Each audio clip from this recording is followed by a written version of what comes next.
بیٹھنا ہی نہیں آ رہا، پریشانی کے عالم میں۔ ایسے کپڑے جس سے نماز میں خشوع و خضوع پیدا نہ ہو، وہ کپڑا پہننا گناہ ہے، مکروہ لکھا ہے، نماز نہیں ہوگی۔ نہیں ہوتا، مولوی صاحب کمر ہے 36 اور پینٹ پہن لیا 34 والا، ٹائٹ کر کے پہنا، اور کبھی کبھی کمر ہے 34 تو پہن لیا 36، رکوع میں گئے پتہ ہی نہیں چل رہا نماز پڑھ رہے ہو یا پیچھے سے دیدار کو ترسے اکھیا۔ کیا ہو رہا؟ مذاق بنا کر کے رکھا ہے اسلام کو ہم نے۔ یہ گناہ ہے اور یہ ہو رہا ہے، احساسی نہیں۔ آپ کو معلوم ہے شریعت کا مسئلہ ہے، اگر عورت نماز کی نیت باندھتی اللہ اکبر، سر پر سے دوپٹہ اگر آنچل دوپٹہ یا کوئی چیز اور گر جائے، اب سبحان اللہ سبحان اللہ سبحان اللہ 3 مرتبہ آپ نے کہا، اس درمیان اگر کپڑے اٹھا کر کے آنچل اٹھا کر دوپٹہ اٹھا کر سر پر نہیں رکھا تو پھر آپ کی نماز نہیں ہوگی۔ اور مردوں کا معاملہ یہ ہے کہ ناف سمجھتے ہیں؟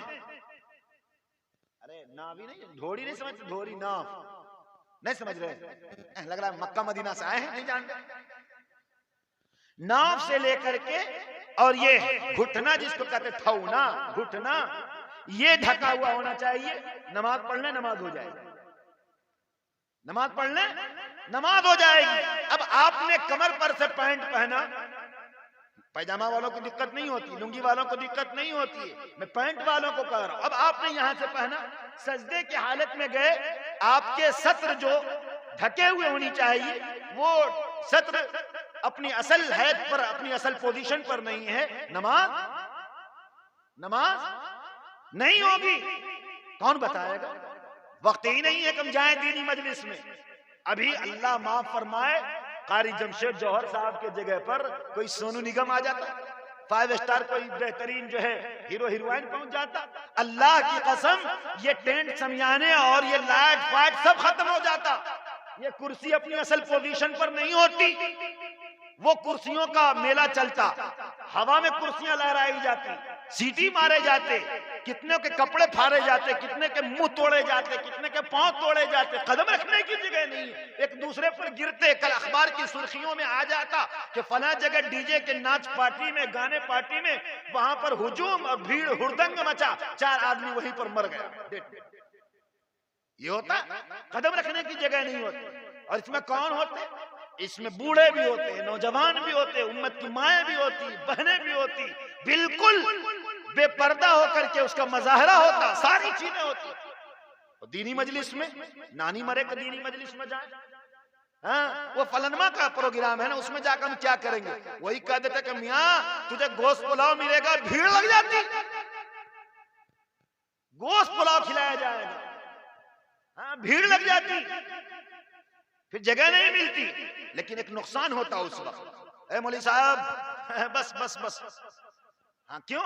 اس لیے کہ پیٹ پھولا خدا بھولا، پیٹ میں کچھ تو ہے نہیں، پریشان ہے وہ، کھانے کے لیے جمع ہوا ہے۔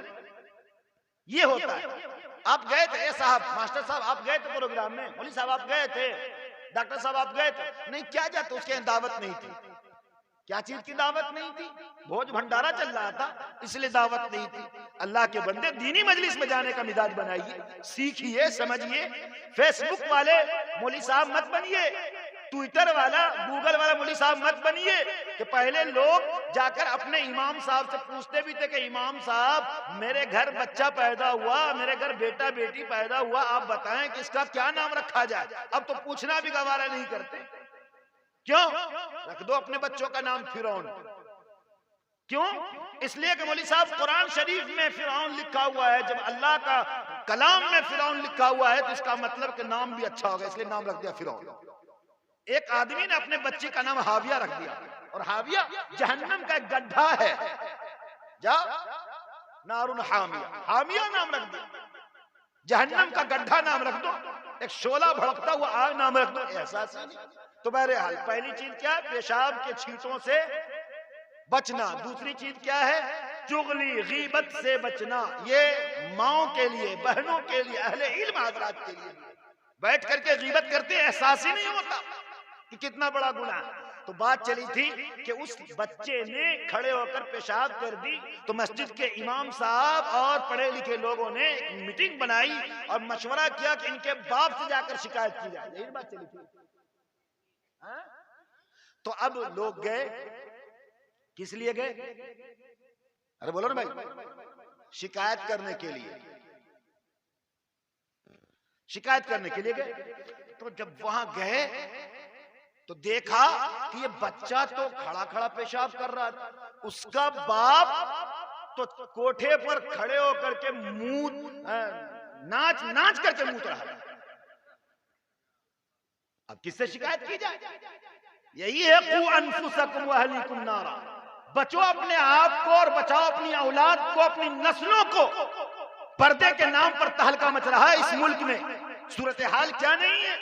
3 سال میں 2100 مسلم خواتین کو مرتد کافر بنانے کی پلاننگ بنائی گئی تھی. 9 لاکھ اسلامی خاتون نے کلمہ لا الہ الا اللہ کے پاک پوتر دامن کو چھوڑ کر کے غیروں کے طریقے اس کے روش کو اختیار کر رکھا. کون مجرم؟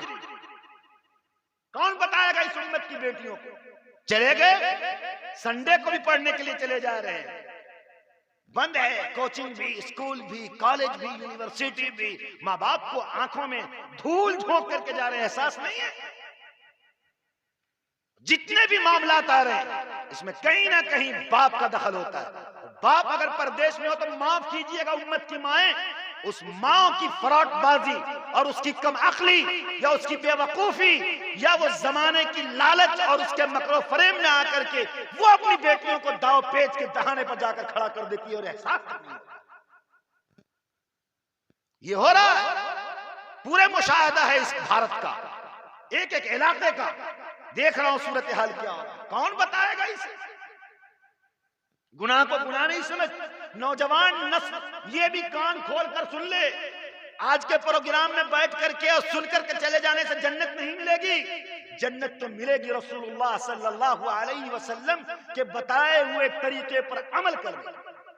نقشے قدم نبی کے ہیں جنت کے راستے, اللہ سے ملاتے ہیں سنت کے راستے.